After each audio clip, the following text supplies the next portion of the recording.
저는 어떻게 해야 되냐. 정말 미쳐버릴 것 같아요, 지금. 솔직히 말해서. 안녕하세요, 우원유입니다.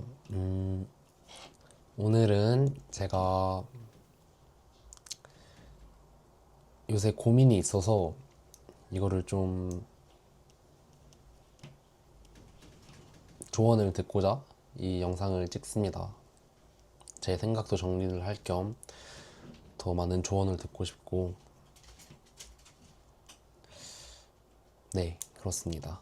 우선은 어떤 고민이냐 하면, 지금 제가 지금 이번 달이 9월 달인데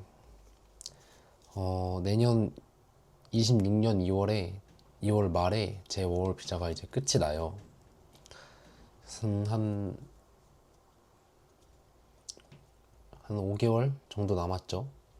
5개월보다 조금 더 남았는데,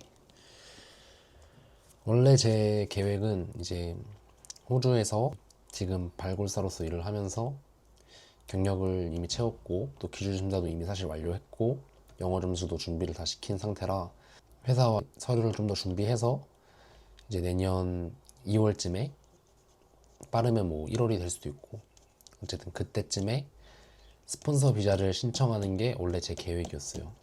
그런데 무슨 일이 생겼냐, 곧 한 10개월 정도 교제를 한 호주 여자친구가 있는데, 호주 여자친구랑 이제 파트너 비자에 대해서 또 얘기가 나오게 되었어요. 일단은 왜 나오게 됐냐면은, 뭐 지금 같이 살고 있거나 그런 건 아니고, 이제 그 친구는 멜버른에서 지내고 있고, 저는 이거 일 때문에 지금 이 시골에서 지내고 있는데, 거의 그래서 주말에 제가 가서 만나서 놀거나, 한 번은 또 얘가 와서 같이 이제 여기서 지내기도 하고 그랬었는데, 어쨌든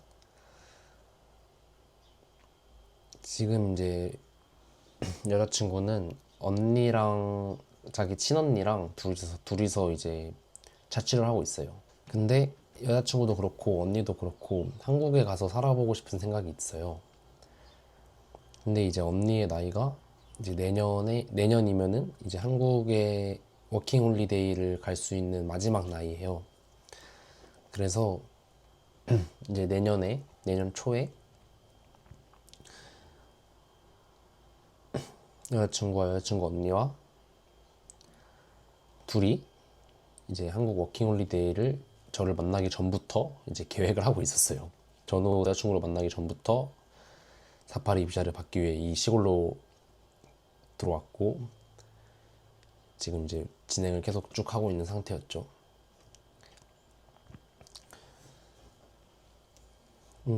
이 고민의 가장 큰 키워드는, 저는 일단 제 입장에서 얘기를 하면은, 저는 지금 어쨌든 워홀 비자가 만료되면은 비자가 만료되라서 그 다음을 또 어떻게 해야 될지, 그게 가장 중요한 거니까 저는 이제 스폰서 비자와 파트너 비자, 이 두 개 중에 하나를 선택해야 되는 순간이 왔습니다. 네, 근데 지금 이 영상에서는 제가 사파리 비자, 스폰서 비자와 또 파트너 비자 이거를 막 설명하는 영상은 아니어가지고, 지금 제 고민을 이야기하는 영상이어서 네, 그런 좀 이제 구체적인 이제 절차 이런 거는 좀 생략을 하도록 하겠습니다. 나중에 한번 또 다뤄볼게요. 그냥 간략히 일단 얘기를 하면은, 지금 현재 하고 있는 이 사파리 스폰서 비자로는 이미 기술 심사와 영어 점수를 취득을 했고, 그리고 경력 조건도 충분하고, 사실 그냥 내년 가만히 이제 기다리고 있으면은 이제 회사 인사 담당자 친구가 알아서 이제 이민성 정보에 지원을 해줄 겁니다. 원래 이러려고 이제 지금 이 일을 시작했어요. 왜냐면은 저는 사파리 비자를 통해서 영주권 비자를 신청을 할 수가 있어서, 원래 이 방법으로 제 목표라기보다는 이제 과정 중에 하나인 영주권을 호주의 영주권을 이런 식으로 원래 취득을 하려고 했었습니다. 근데 이제 아까 앞서 말씀드린 호주인 여자친구와 파트너 비자에 대한 얘기가 나왔어요. 사실 뭐 그 전부터 이제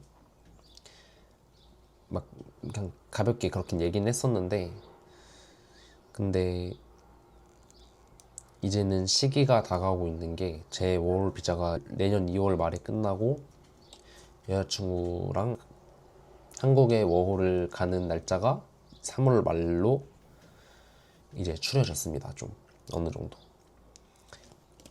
그래서 여자친구의 의견은 제가 같이 한국에 가서 같이 살다가 다시 호주에 오자.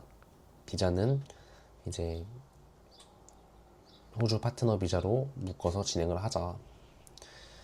네, 꽤 더 진지하게 이제 만남을 이어가자. 약간 이런, 물론 지금도 잘 만나고 있지만 더 진지하게 만남을 이어가서 이제 뭐 너의 비자 문제도 이런 식으로 해결을 할 수가 있다.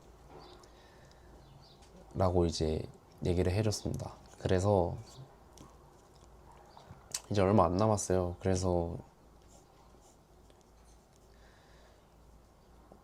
결정을 내려야 됩니다. 여자친구를 만나기 전에도 저는 스폰서 비자로 영주권을 취득할 생각이었고, 지금 사실 이미 진행 중에 있었고, 여자친구 역시 저를 만나기 전에도 언니와 같이 한국에 가서 워홀을 1년 정도 하다 올 생각이었어요. 그 시기가 내년 3월인 거고. 네, 대충 배경은 이렇습니다.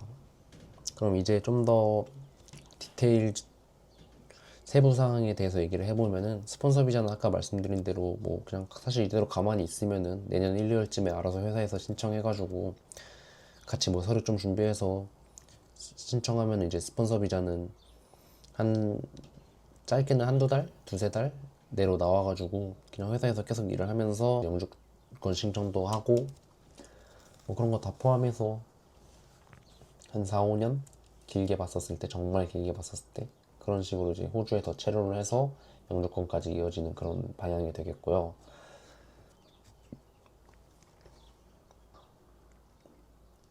이 파트너 비자도 이제 제대로 알아본 게, 저도 이제 막 최근에 제대로 좀 알아봤는데, 물론 이제 더 알아보긴 해야 돼요. 파트너 비자를 그럼 어떻게 신청하냐? 파트너 비자는 이제 뭐 가장 큰 게 보니까 일단은 그 12개월 1년 이상 동거에 대한 증명과 뭐 뭐라고 해야 돼? 그 뭐 계좌 같은 걸 이제 같이 쓰고 있다. 약간 이런 금융 공동체 약간 이런 거, 재정 공동체 뭐 이런 거에 대한 증명, 뭐 같이 찍은 뭐 사진, 뭐 주변 증인들의 진술서, 뭐 여러 가지 좀 서류가 있더라고요. 꽤나 까다롭게. 근데 일단 가장 큰 거는 사실 12개월 동거에 대한 그 부분이 가장 좀 비중이 커 보였는데, 저랑 여자친구는 호주에서 같이 동거를 하는 건 아니어서 그 부분에 대한 증명이 불가능해요. 제 남은 5월 기간도 그렇고 이제 와서 뭐 같이 산다 한들 12개월을 채울 수가 없어요.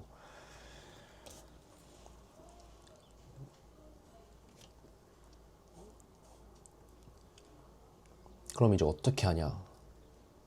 근데 이것도 알아보니까 방법이 있었던 게, 제가 있는 주가 빅토리아 주인데 이 제도가 Relationship Registration이라는 제도가 있어요. 이 제도가 WA 주에는 없습니다.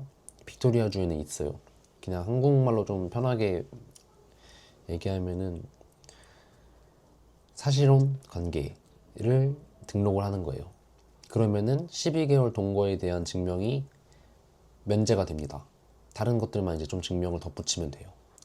이제 그 디팩토라고 그러는데, 이제 약간 파트너죠. 그냥 디팩토 약간. 이걸로 어떻게 진행을 하냐? 이것도 뭐 이거는 그냥 이제 그냥 구청 가서 그냥 여자친구랑 같이 이제 가서 그냥 신청을 하면은 뭐 크게 뭐 준비할 거 없이, 신청 비용도 굉장히 쌉니다. 200몇 불이었는데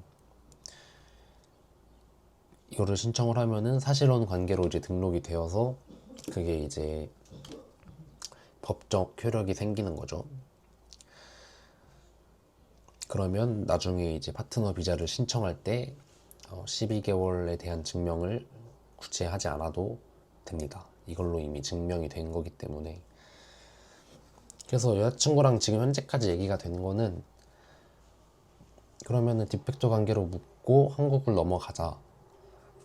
한국을 넘어가서 동거를 하고, 그리고 한국에서 파트너 비자를 신청한 후에 최소 1년은 한국에 있다가 그리고 호주에 다시 같이 돌아오자.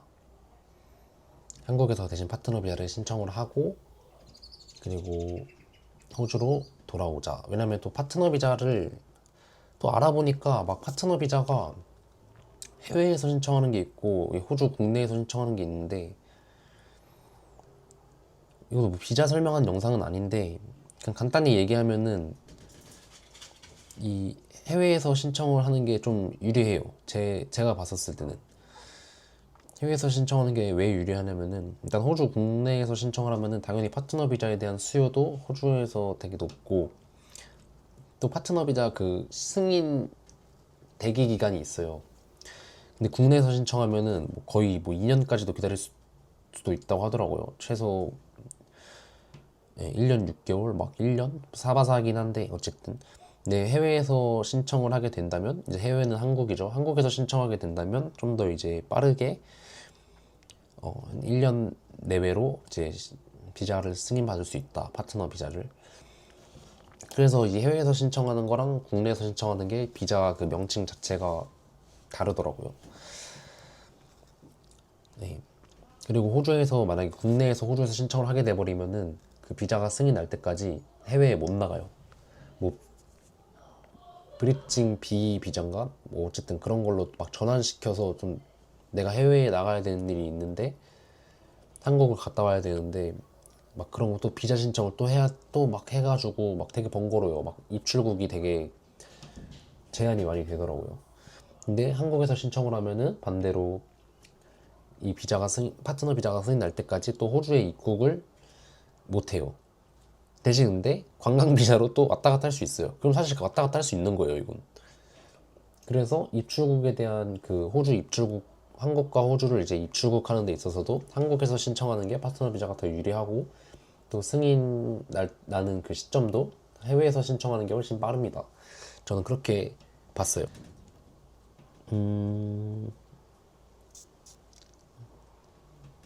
네, 어찌됐건 이렇습니다. 그래서 저는 어떻게 해야 되냐. 정말 미쳐버릴 것 같아요, 지금. 솔직히 말해서. 1년 전까지만 해도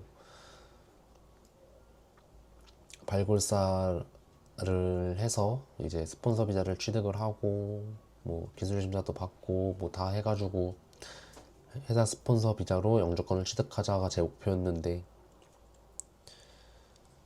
지금 또 이제 1년이 이미 지난 시점에서 또 보니까 저에게 또 다른 선택지가 생겼네요, 이렇게.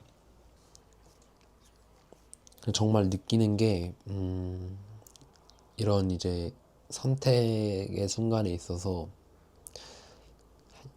지금까지 제가 살면서 제가 했던 선택들은 모두 후회를 한 적이 없고, 정말 잘한 선택이었다고 생각이 들어요.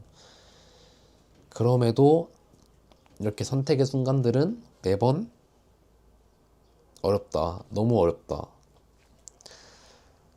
아, 진짜 어렵습니다. 이거를 여기서 계속 사파리 비자를 진행하면서 호주에 남아서 이걸 계속 하는 게 맞는 건지, 아니면은 여자친구와 이제 한국에 가서 1년 동안 지내다가, 물론 이제 파트너 비자도 신청하고 그런 식으로 해서 다시 호주에 돌아와서 지내는 게 맞는 건지 정말 어렵습니다. 뭐 이것저것 제 의견이 더 있기는 한데, 이번 영상에서는 일단 이 고민에 대한 배경만 좀 얘기를 하겠습니다. 다른 조언들을 전 좀 더 듣고 싶어서, 뭔가 제 의견이 들어가면은 아, 얘는 약간 이렇게 이미 뭐 이런 식으로, 얘는 이런 식으로 벌써 생각을 하고 있구나, 또 이렇게 될 수가 있기 때문에 그냥 배경 정도만 지금 얘기를 하고 이 고민에 대해서 좀 도와주셨으면 좋겠습니다. 다행인 거는 그래도 선택지가 없는 것보다는 좋은 것 같아요. 네, 행복한 고민인 것 같습니다. 뭐가 됐든. 여기서 사파리 비자로 일을 계속 하던 파트너 비자를 통해서 여자친구와 지내며 다시 호주에 오던 뭐가 됐든 뭐가 됐든 진짜 그냥 이뤄낸 것들은 아니기 때문에 다 정말 의미가 있고 충분히 도전해 볼 만한 것들이라고 생각을 해요.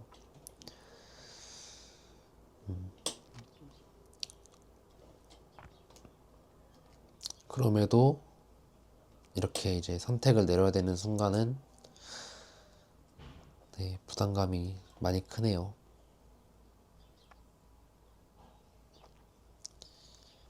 정말 하고 싶은 얘기가 정말 많은데 일단 이 영상에서는 지금 제 상황에 대해서만 일단 얘기를 해보도록 하겠습니다.